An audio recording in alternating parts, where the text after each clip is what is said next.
there, wrestling fans, and welcome to the internationally known Dudes at Ringside podcast. Introducing our host from Pennsylvania with the coolest red glasses in the podcast game today.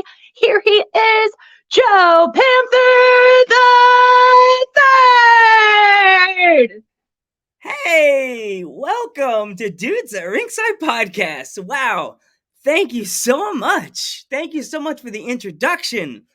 Now, introduce yourself. Hey y'all, my name is Stevie Knoxx, otherwise known as Bay, SBK, that bitch, whatever you want to call me is fine. Awesome. Oh my gosh. Again, thank you for the awesome introduction. You're the second ring announcer that ever introduced, well, when I was working with my partner, we had Rain from California introduce us. Oh, nice. Do you know who she is? I think so. The name sounds familiar. Wasn't she the one that did the TikTok WWE contest? Yeah, Yes. she was dope. I was like, Yes, she did. She was the very first ring announcer to ever do like an announcement for us, and it was kind of like it blew my mind. And then a few days later, she got picked. We were like, that, yeah, "What? that's This dope. is She was really cool. And we're like, "Did she know?" I'm like, "Did you know?" And she's like, "A little bit. Didn't want to blow your minds." You know, it's funny. I wanted to enter that, but I was way too chicken. And you just did so good at it in the podcast. Jeez, like Yeah. it's like for me And then I personally, saw it happen and I was like, dang, could have been me. But I'm yeah, here like now, so it's cool. yeah, and you never know. Somebody coming up on this podcast, you never know. Stephanie McMahon. Hey, Stephanie, you watching? This lady right here could be your next personal announcer for you, for Stephanie McMahon. That would be dope. I would, yep. So if our fans aren't familiar with you, why would they not be? Give her like a backstory of yourself. Yeah, so I'm pretty new to the game as far as like announcing or even like being involved on the other side of wrestling goes.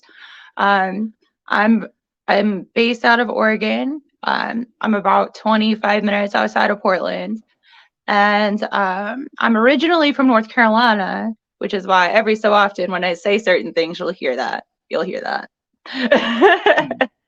And yeah, I just wrestling. I started training. So I was in training for a little bit to become a manager. At the moment, funds are a little tight, so I haven't been in as much as I'd like to be. But, you know, if it's meant to be, it will happen. So I'm just pushing my way along and kind of leaning into the announcing thing because, I mean, I'm good at it, so why not? And I'm having a lot of fun. So You do a good job. Well, I see it. So, um, who's like the reason why you like the reason why you went into the announcing game? Like, is there like an inspiration or like any reason? so it's kind of a funny story. I ended up um, I was hanging out at a friend's house, and this friend of mine is the person that got me back into watching wrestling in the first place. They're like my best friend in the entire world. We're like hanging out and we're watching. I really don't remember if it was AEW or SummerSlam, but it was one of those. And we're just chilling at the house, and I'm just like sitting there, and I'm like making their way to the ring, and I just kind of like look at my friend. My friend kind of looks at me, and I was like, "Did I? Did I? Hmm." But years before that, I had actually sung the national anthem at a wrestling show down in Salem. Um, my first, uh, my first love is music. My second is wrestling. So, you know, Mm. I was pretty much born with a microphone in my hand. I've been singing since I popped out the womb. So, like, I kind of use that a little bit, you know, and how Yeah. I announce. As far as like within wrestling itself, I love Lillian Garcia so much. Like the weekend that I knew I was gonna start doing this, like I was just like, I don't even know how to prepare myself for this. So I just started like going down rabbit holes and like watching different announcers that I liked. Um, Specifically Lillian, Alicia Taylor from NXT is also another one I really like. Um, yeah. So just watching those two women specifically and Lillian's story and my story, aren't exactly the same, but there are parts of it that that I can totally relate to and grasp onto. So, Awesome.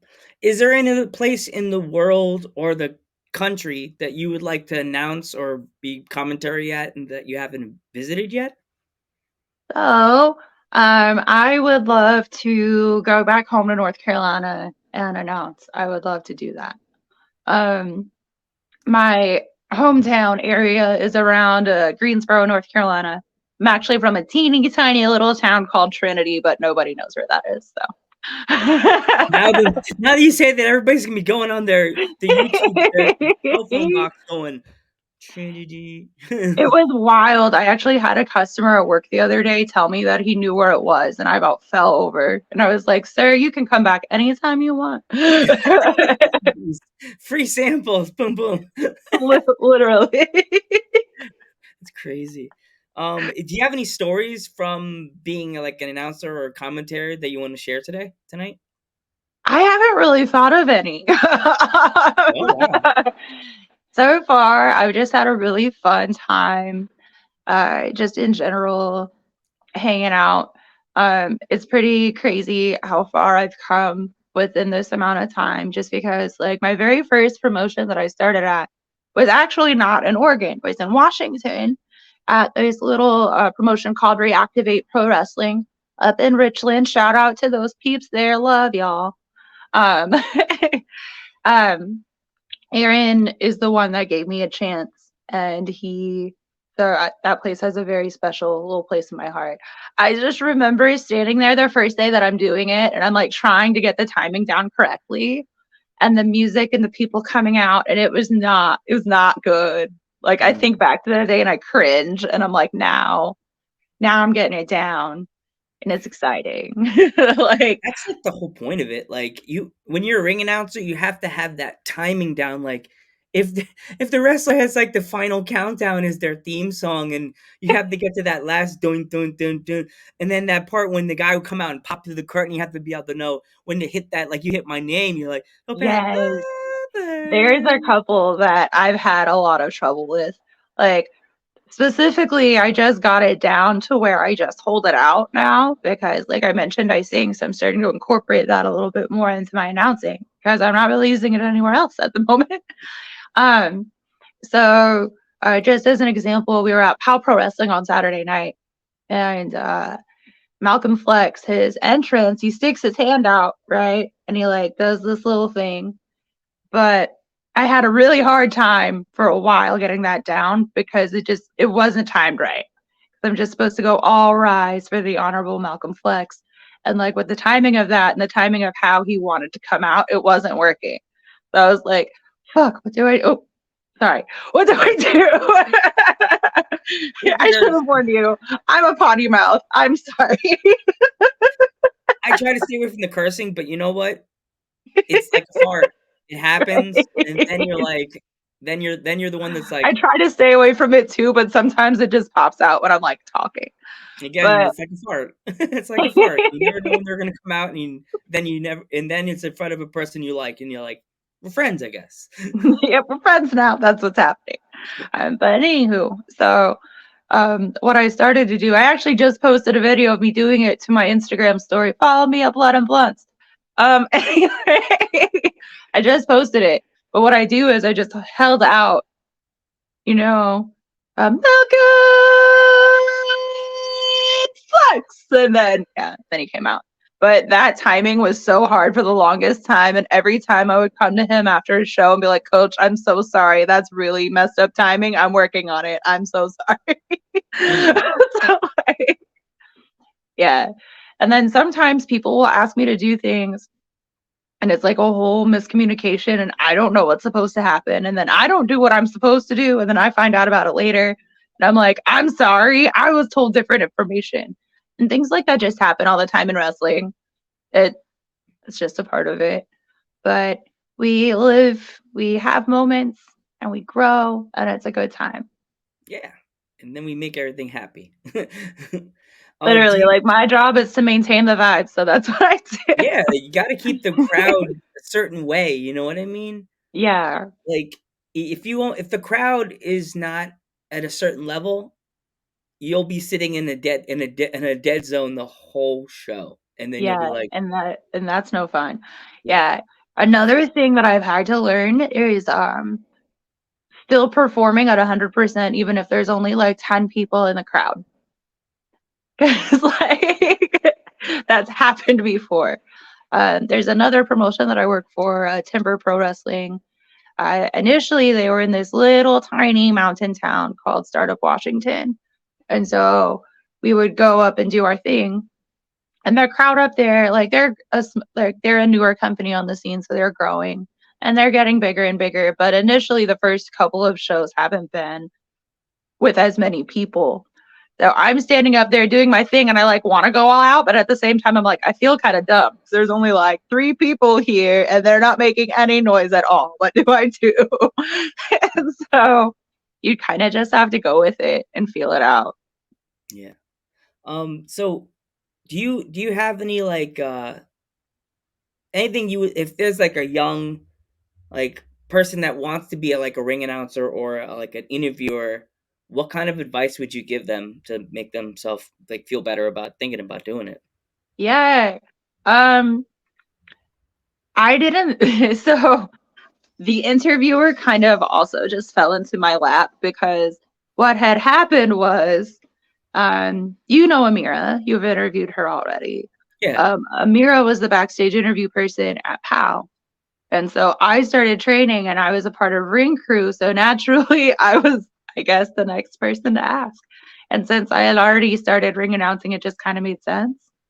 Mm, So all of these things, like, I don't even know how to tell people to get started because it literally just fell in my lap. mm, And it's not going to come across that, it's not going to be like that for everybody. Everybody's journey is going to be different, you yeah. know?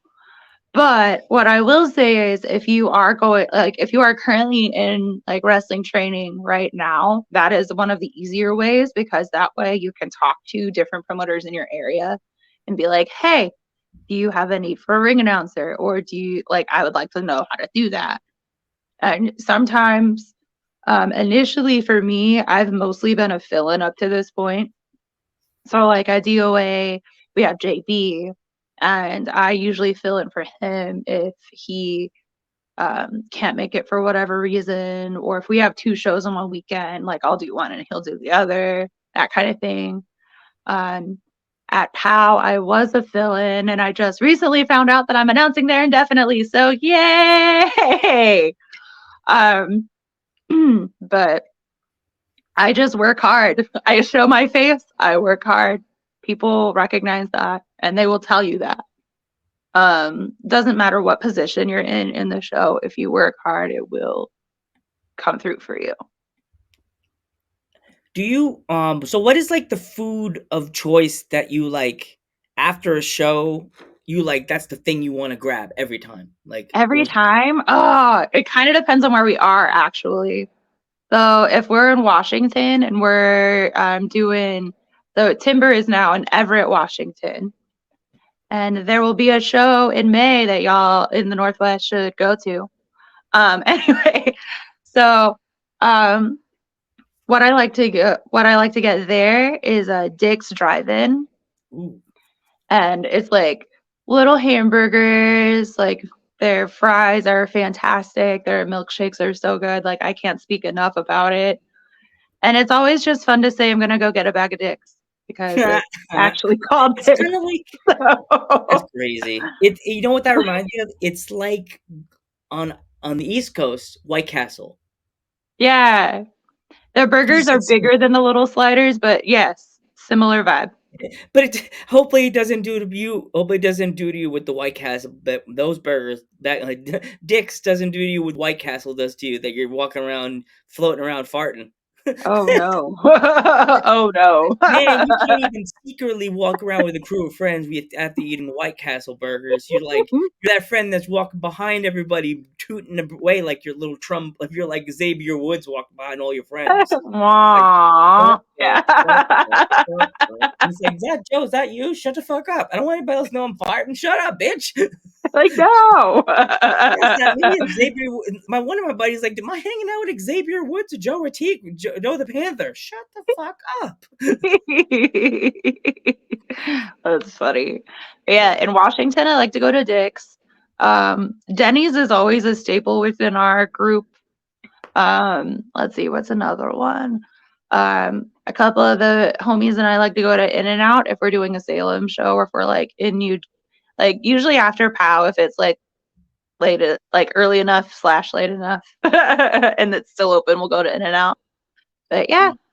it just kind of depends on where I am. I'm that person that's down for anything. So like anytime anybody asks me a specific choice question, I'm kind of boring in saying I like everything. Oh, geez, I'm you're just that girl. like, Like, I'll go anywhere. well, I go places, but like there sometimes I just like everything and I can't make a specific choice. I guess you're not the McDonald's girl that says, "Oh, yay, we're going to McDonald's, aren't we?" Oh no, absolutely not. I mean, maybe if I'm like a little inebriated, but that's you know, not just, McDonald's all the time. No, no, no, no. No, not today. No, no, No. no. Feel like Um, Shake Shack in this house. yeah. Shake Shack is good. I like Shake Shack. My brother tried to get me to go there, but I was like, "What else do we have here? Is there pizza? Is there pizza? Because we're in New York. We got to go for pizza." I'm like, Yeah. And our Eugene shows that for POW right now we're actually at a pizza place. So that's pretty good too. shout out to the people from POW because we've had the POW owners on the podcast. Oh yeah? Yeah, the husband and wife, the girl with the glasses, and the owner, the guy with the I can't think of his name. Maybe I'm thinking of a different POW. You're probably It, thinking of a different POW. it was the POW that we had on the podcast, and it was cool because he had the boyfriend and girlfriend, and it was like maybe it's not the same people anymore, but we had POW people. Maybe it was different. Yeah, I said maybe it's a different POW. Yeah, there's so many different iterations of the same three letters all everywhere. So it's It's possible. crazy. Yeah, like Yeah.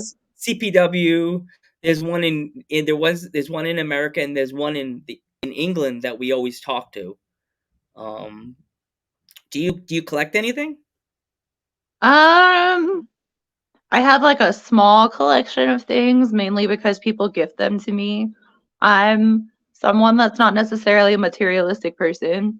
So like if people give me things, that's cool. Like I have a few Funko Pops. Like I've bought maybe three of the ones that I have. I have like I'm just looking over there. I have some displayed, but I don't have all of them displayed. And then I have that's adorable. I got this one. I had to take him out of the box. I was like, he's so cute. I have to hang out with him every day now. He is so cute. He stares at me at every podcast. He has stared at me like this, and I'm like, good and bad, just judging me, just staring at me, smiling with the hands out, like you always need a hug.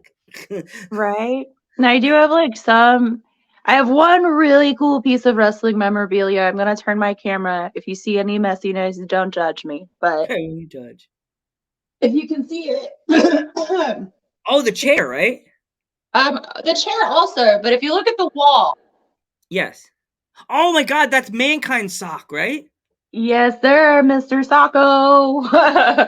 My sister got that for me for my birthday or Christmas, one of the two. And she was just like, I know you really like it, so I'm getting it for you. I'm What? Oh like, my God, that's amazing. yeah. I don't think what else I need. We got the food, we got the collectibles. My one last question. Yeah. Where do you see yourself in 5 to 10 years in the wrestling business? Well, I'm already taking over the Northwest, so I'm getting that down. Maybe the West Coast entirely. That would be cool. Like right now, I have a 9 to 5 as well as doing this. It would be really dope if in the next 5 to 10 years I didn't have to worry about working, and just do this. Whereas I have the most fun doing this stuff, but gotta dig in and work really hard to get to where I can just do it all the time. Awesome. I would like to thank you for coming on the podcast, and I definitely would love to have you come back on. And please tell more of your wrestling friends from POW and the owner of POW, so I could have them come on the podcast, and maybe we could do a spotlight and have bring some more of the superstars with him, and we could all Yeah, do a big like I would be happy to get anybody from the Northwest on your show, actually. Like yes, please, because I'm I trying to know get myself people. the podcast more known and stuff like that. I'm Joe Panther the Absolutely. Third, I'm Stevie Bay Knoxx. and we will catch you in the next one.